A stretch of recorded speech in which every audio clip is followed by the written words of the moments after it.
Welcome to the deep dive. Today we're jumping into something that's just, well, completely taken over the cultural conversation. Oh, yeah. Paul Thomas Anderson's huge new film, One Battle After Another. Yeah.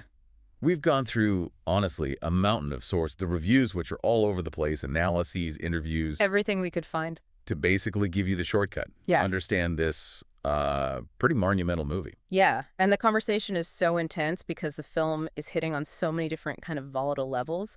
So our mission here is simple. Synthesize it for you quickly. Okay. We want to break down three things. First, the story itself, it's complex, sprawling, kind of absurd at times. Right. Second, the politics and the tone. This is where critics are really divided, that intense debate. And third, the technical side. The ambition there is just extraordinary. Almost reckless, you could say. Okay, let's unpack that, because this is a massive swing we're talking about. Sources are putting the budget, somewhere between 130 and maybe 175 million? Yeah, that's the rumor, which is just huge. And the runtime isn't short either. It's like 161, 162 minutes, almost 3 hours. But apparently it feels kinetic, urgent. That's the idea. It's got that epic scale, but PTA marries it with his usual complexity. And crucially, it's based on Pynchon, right? Thomas Pynchon's Vineland. From 1990, yeah. But updated. Exactly. Updated sharply to a near-future 2025 America, a totalitarian version. So it's really mixing genres. You've got action, definitely political fury, dark comedy, and really, it's a chase movie at heart, a desperate one. So the world building, Anderson apparently sets a really chilling tone right away. This America is actively rounding people up, migrants, dissidents. Yeah. And the sources point to this one opening image that just nails the power dynamic. You see Perfidia, the revolutionary leader. Teyana Taylor. Right, striding like confidently above a freeway. And then below her, almost cowering, is an immigrant detention center. Wow. It's a visual gut punch. It's meant to feel like, modern realism pushes one step further. One source mentioned caged children inside playing with rolled up silver blankets. Heartbreaking detail. So the stakes are immediate. This isn't far off sci-fi. Not at all. It feels like it could be next year. And the action kicks off right away in media res.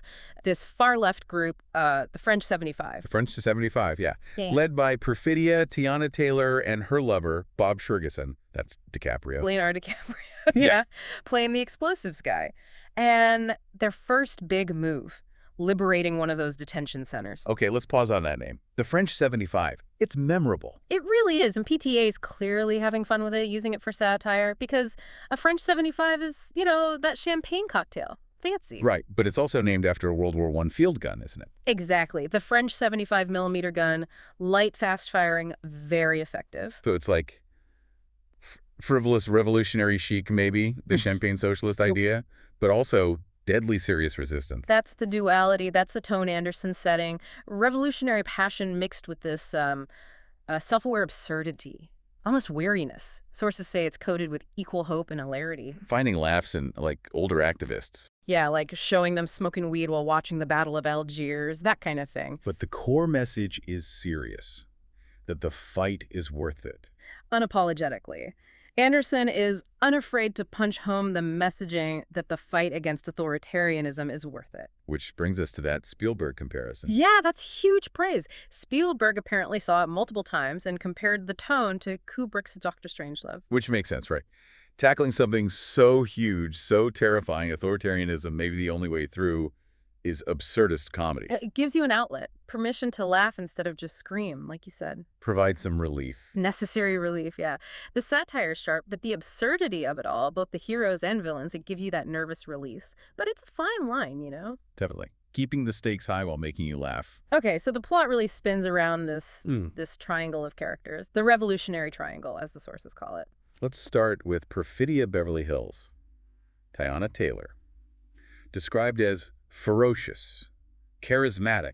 And unfiltered, absolutely. She's the engine, the one whose belief is so total, it creates this erotic thrill, one source said. Intense. Totally. There's this unforgettable image mentioned of her firing an automatic weapon out in the desert while she's visibly pregnant, just shattering expectations. Then there's Bob Ferguson, DiCaprio. Yeah. Her lover, father of her child. But he's different. Oh, yeah. He's the half-assed Che Guevara, that's the quote. full of nervous energy, maybe more comfortable with like pamphlets than actual bombs. So he's the burnout case. The inevitable burnout, exactly. DiCaprio apparently nails this portrayal of a faded hippie revolutionary merged with the dude from The Big Lebowski. Huh, okay. I can picture that. Starts strong, then just fades. Yeah, wears down, becomes cynical. He Yeah. embodies that exhaustion of the long fight. And the third point of the triangle, the antagonist, Yeah. Colonel Stephen J. Lockjaw, Sean Penn. Sean Penn, yeah. He's the military yes man, the embodiment of, like, white American hegemony, institutional mediocrity almost. And he gets fixated on Perfidia. Immediately. And disastrously. Apparently she humiliates him during that first raid. And detention center liberation. Right. And it sparks this pathological obsession in him. Sources describe this really strange, intense, dangerous, erotic dynamic, fueled by his humiliation, his, like, emasculation anxiety. Does that risk making the political threat seem less serious if the villain is driven by sexual obsession? It's a risk, yeah. But the sources suggest it's deliberate, deflating the bad guy. Lockjaw isn't some mastermind. He's pathetic, insecure, and Penn's performance is getting rave reviews. Career best, some say. Playing him as What was the quote? a grotesque, swaggering cartoon from hell. Apparently he waddles around in visible shoe lifts. Two lifts. Okay, so then the story jumps. After Perfidia gets caught. Big jump. 16 years forward, Perfidia is captured after a bank robbery goes wrong. Yeah. And Bob, he's basically gone underground. A paranoid recluse. Burnt out. Or worse. Worse. He's deep into substance abuse. Alcohol, drugs. His mind is just fried. Can't remember old code words, passwords, simple stuff. He's the walking embodiment of political exhaustion and, frankly, self-destruction. And right when he's basically off the grid, Lockjaw comes back. Yep. His obsession hasn't faded. It's festered. And now Lockjaw is involved with some new secret white supremacist group. With maybe the most ridiculous name ever. Get ready for it. The Christmas Adventurers. The Christmas Adventurers. Seriously. That's amazing satire. Isn't it? It's making the fascists absurd. They aren't these cool, competent villains. They're pathetic guys hiding their hate behind cozy, banal stuff. Like their greeting is supposedly, Hail St. Nick. Hail St. Nick. Okay, you're meant to laugh at them even while you fear what they represent. Exactly. Laugh at their sheer ineptitude, but still recognize the power they wield. So after the time jump, the focus shifts. It becomes less about Bob and Perfidia's past. And more about their daughter, Willa. She's a teenager now, played by Chase Infiniti, a newcomer. And she really becomes the heart and pulse of the film's second half. She kicks off the main chase. Makes the political personal again? Totally. She's initially just, frustrated with her dad's paranoia, the whole no cell phones ever thing. Yeah, that'd be tough for a teen. But it's her safety that snaps Bob out of his funk.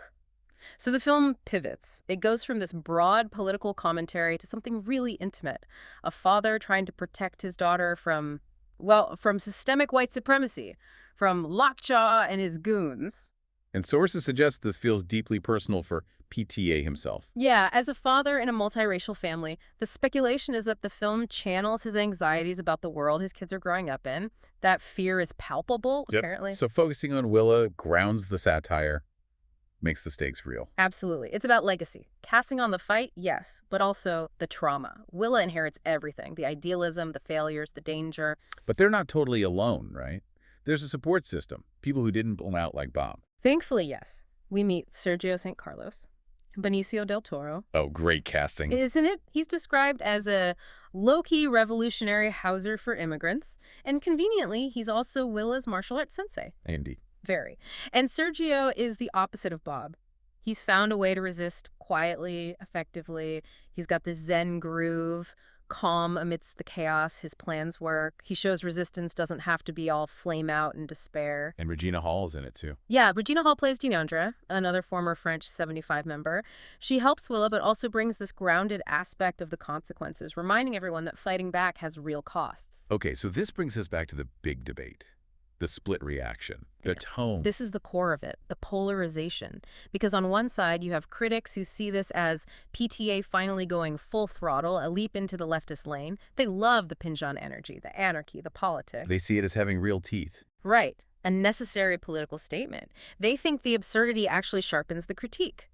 Making Lockjaw a waddling cartoon doesn't lessen the threat. It reveals the pathetic nature of the men behind the oppressive systems. To the other side. The other side sees it very differently. They call it unfocused centrist satire. Meaning, they argue that by making the revolutionaries seem kind of inept, like Bob forgetting passwords, Anderson is mocking the left, suggesting they're too disorganized or self-involved to actually win. And making the fascists too cartoonish takes the fear away. That's the argument. If Lockjaw is just a joke, where's the real terror of authoritarianism? Does it make the fight seem less urgent? Does it make the film politically toothless, letting the audience off too easily? It sounds like a real tightrope walk.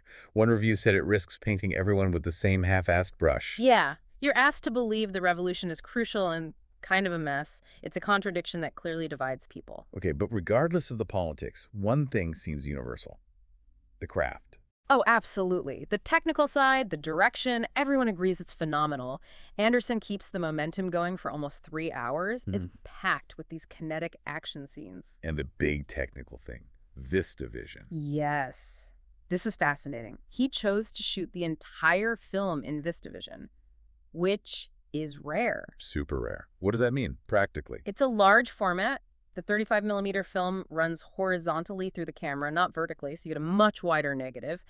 Huge detail, incredible resolution. But why? It sounds like a huge hassle. Refurbishing old cameras, getting special projectors. It's a statement. It's about the experience, that wide frame, that depth, but also the grain. Sources talk about this organic film grain, something alive and breathing. Not slick digital perfection. Exactly. It's textural, something you're meant to feel in a proper theater, an organic film experience, deliberately chosen. It insists on cinema as a physical thing. And the sound plays into that. Johnny Greenwood's score. Big time. Greenwood's back, and the score is described as crucial, propulsive, dissonant, metallic. Sounds intense. Apparently it is, not just background music. It's like another character. One review said it sometimes sounds like someone trapped a cat inside a piano. Okay. So, chaotic matches the chase. Perfectly. Underscores the anxiety, the nonstop tension, especially in the second half. Any standout sequences mentioned, besides the pregnant gunfight? Yeah, lots of talk about the cinematic carnage. There's a citywide siege involving rogue skateboarders. Okay. And a huge car chase through the desert, apparently inspired by these crazy winding highways Anderson found while scouting. The road bucks like a roller coaster. Sounds visually amazing. It's described as a dazzling feat of direction, juggling thriller, action, comedy, drama all at once without dropping the ball. Even people who hate the politics admit the filmmaking is incredible. Hashtag tag outro. Okay, so let's try to wrap this up. Synthesize it. One battle after another. Yeah. It's politically explosive, technically boundary pushing, and at its core, this high-speed chase movie. Right. Blending that Pynchon absurdity and humor with a really raw human story. This father trying to save his daughter in a messed up near-future America. We've hit the Pynchon roots, that core triangle perfidia, Bob, Lockjaw, the huge debate about the tone and the politics. And the sheer craft of it, especially that VistaVision commitment, it's definitely the cultural moment right now. A massive gamble by PTA that sparked endless conversation. Which leads us to that final thought. Something for you, the listener, to consider. The sources make it pretty clear that Bob's generation, the French 75, they're weary. Maybe they even failed. Yeah, the film seems to pivot hope onto the next generation, onto Willa. And interestingly, the sources suggest her weapon isn't violence, like her parents. It's art. Art as the tool for fighting back, for democracy. So if the future rests with Willa, what does her battle look like? She inherits all this culture war baggage and bullshit, as one reviewer put it, from her parents' time. Bob's battle might be over, sputtering out. But the implication seems to be that Willa's fight using new tools, maybe finding new hope, is really just beginning. What form does that resistance take? That's the question the film leaves you with.